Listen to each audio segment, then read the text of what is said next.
Do you have gobs and gobs of border strips like this in your stash? I have a whole box full of them, and today we're gonna start using them. I'm Emilee, and you've found Emilee's Paper Caper, where we're all about scrapping our stash and getting pages done. So if you're new here, please consider subscribing, hit the subscribe button and bell icon now. These border strips are awesome. They're very colorful and would be great on any scrapbook page as a traditional border. But today I want to bash my stash of them by creating base page backgrounds with border strips. What are base pages? Base pages are done without photos or other embellishments. By having a page ready to go when your photos are developed, this makes your scrapbooking go a lot faster, so these base pages come in very handy. Let's go to the scrap table and see what we can do with creating base pages with these border strips.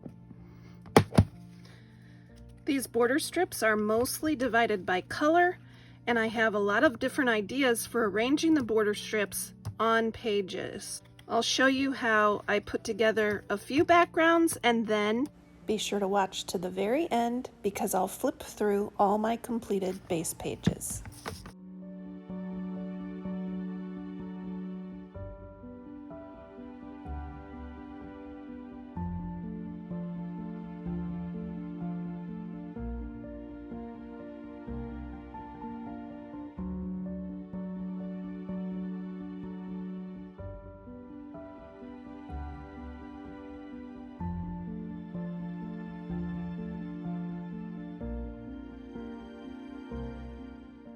For my backgrounds, I pulled lots of cardstocks from my stash.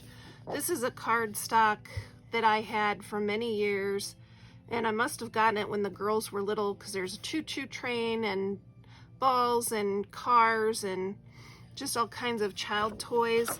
I don't think I can ever use this pattern, but this side has a calmer, more subtle pattern, and I think if I add some border strips to this side, it will be a very attractive and versatile page background.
Let me know down in the comments how you like to use your stash of border strips. I'm always looking for more ideas.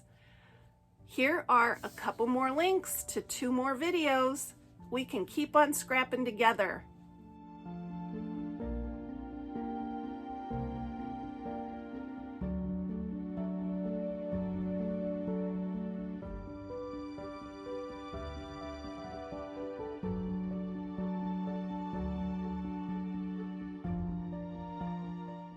Go ahead, choose a video.